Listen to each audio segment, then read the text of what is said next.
Hello, guys, and welcome back to a very, very special episode of Everyday EDC.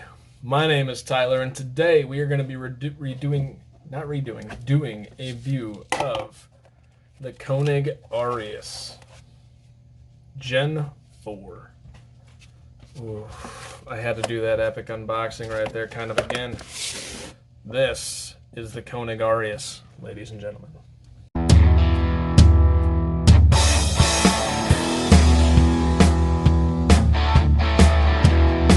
The Koenig Arius. First and foremost, I need to thank Jason for sending this in for review. Thank you so much, man. And second of all, I gotta tell you guys, I'm gonna try my best not to screw this up, but this is out of my league of reviewing skills, and we're kind of stepping up to the plate here. It's a little nerve-wracking. I've procrastinated long enough, and we need to get this done. You guys need to see this. And I'm not playing. When you're a reviewer, it's so weird. I'm getting nervous getting into this review. Like, yeah, the elitists are gonna flame me, whatever, like because I screwed up. But the whole point is like this thing's just so expensive. It's so nice that it's hard. I'm not gonna call it a review like MC. I'll call it an overview. I don't think that this thing necessarily needs a review. I think it just needs an overview, and we'll talk about it, and I'll let you know what I like, what I don't like. I'll try to go over some of the specs as carefully as possible. I'll give you guys some comparisons and then give my likes and dislikes at the end. So without further ado, yeah, wait, watch this. Oh yeah, that's a thing. That is a thing. This guy is made in Idaho? I think it's Idaho. And the owner of the company's name is Bill Koenig, hence Koenig Knives, right? This is an M390 blade, drop point, with a hollow grind coming out the almost about 3/4 of the length of the blade, so it's going to get pretty narrow behind the edge.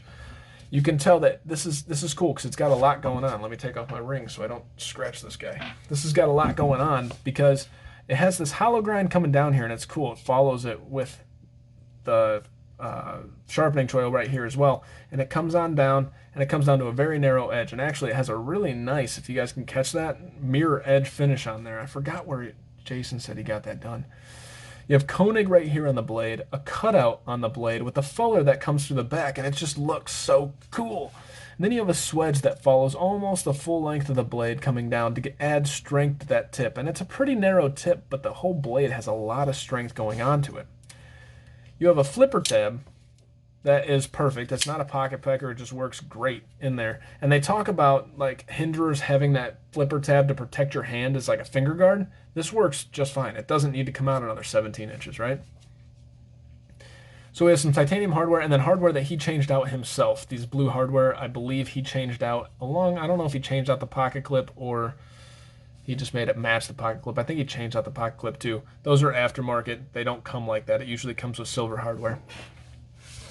This is a contoured titanium with a bead blast finish, I believe. It's kind of hard to find information on these at this point in time in the game. It's like you look it up, and I'm looking on retailer sites. I don't want to find it on forums so I catch the wrong information. So the long story short is I believe this has a bead blast finish on here. I can't tell if it's like a difference. I haven't had enough experience with bead blast or vapor blast. This is a satin finish. I forgot to mention that. With the blade, this is all a satin finish, despite this looking totally different, with a polished finish up top. Very cool. So on the other side here, we have a frame lock, and it comes down, and you have some nice milled grooves into the tension relief. See, I'm screwing this up. I'm getting nervous, guys. All right, let me catch my breath. Into the relief cut of the frame lock. And it's very nice. It doesn't have any sharp edges. There's no sharp edges on this knife. There's a little bit on the top of the blade right in the back, but it's not like you don't go there anyways. You have this really nice milled pocket clip right here with the cutout, and it just looks cool. It fits the whole design. And then on the back side, you have this blue titanium backspacer, which it is blue in the Gen 4 model. I'm just not sure if this is the same exact backspacer. Jason, feel free to chime in and let me know. One more thing that I want to show you guys, and this is why something like this costs so much damn money. It's all these little things. You guys see in there? All the milling that's going on within the actual, let's see if we can do it like this. All the milling for the weight relief that's going on inside of there. It's like a spider web in there, guys. Like they've taken out so much material from the inside of this to give it some weight relief. It's incredible, and it's titanium. Like, you hardly ever see that on titanium, so very, very cool. All the edges are chamfered down, and then you kind of got this wide chamfering. I wouldn't call it scalloping. It's just like a wide chamfering for your hand right there, with some light jimping on the frame lock, and then very light jimping on the back of this back spacer as well. It's relatively simple construction type of knife, right? It's two pieces of titanium slapped together, not slapped together, but put together with some titanium hardware and a very, very beautiful blade. But once you get into the intricacies of this, you kind of start to get it. I mean, even this pivot looks so cool. It's a locked-in pivot, and you can tell why it's locked in. They cut it off right there, but it's even polished and everything. Like, it just looks awesome. You have a nice little thumb ramp here, and then the swedge that goes down the spine of the blade pretty much all the way till right there.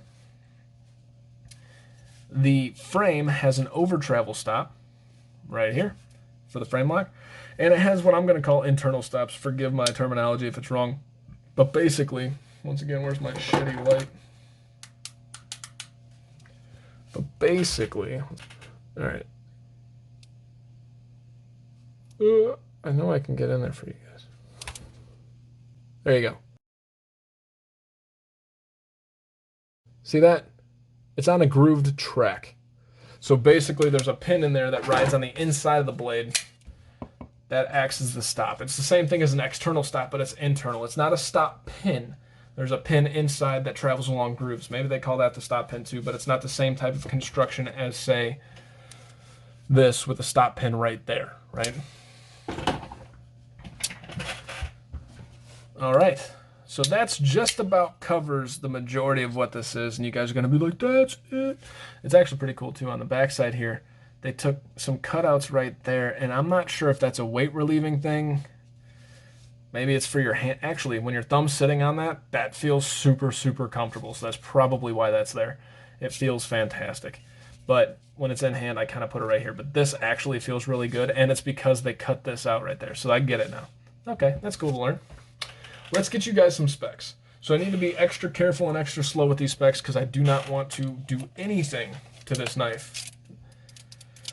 So without touching the blade, this is a pretty long knife. This is coming in at just about 8 3/4 inches, and the blade itself is coming in about a little over 3.5.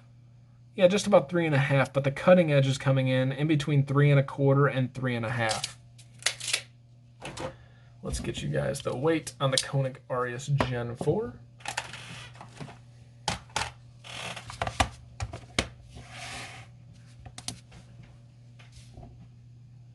All right. Let's see here. I don't know how to do this. Safe. This is coming in at a 4.8 ounces. Now, 4.8 ounces for almost a 9-inch knife. That's actually really, really, really impressive.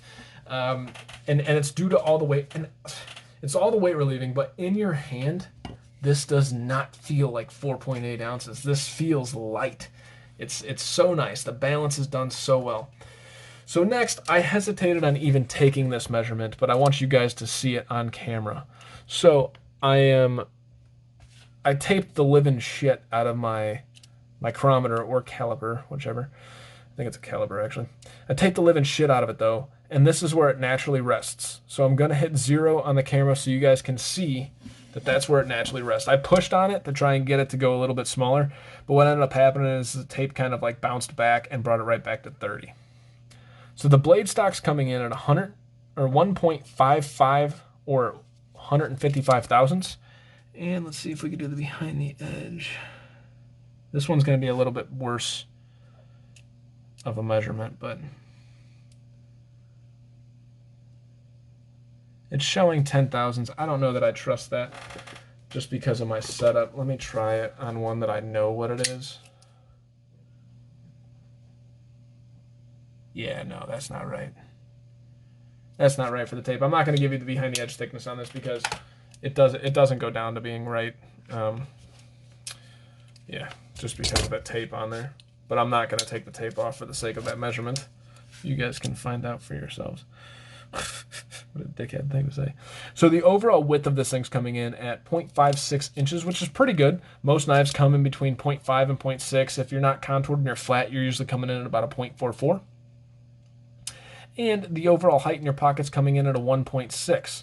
Now to put that in, yeah, about a 1.6. Now to put that into perspective, the PM, what is it? The PM2 is coming in at a 1.6. Your PM3 is coming in at a 1.66, and your Manix 2 is coming in at a 1.74. Speaking of the PMs, here is a size reference of your PM3 and your PM2. That's the PM2 Tanto.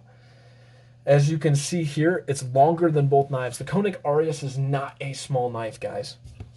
It is a pretty good sized knife, and forgive me for going slow at this portion of it. I am trying to do the best I can to not ding anything. So I'm going super slow. You guys can tell I'm a novice with these expensive knives. So here it is up against the Civivi Brigand and Civivi Taurus.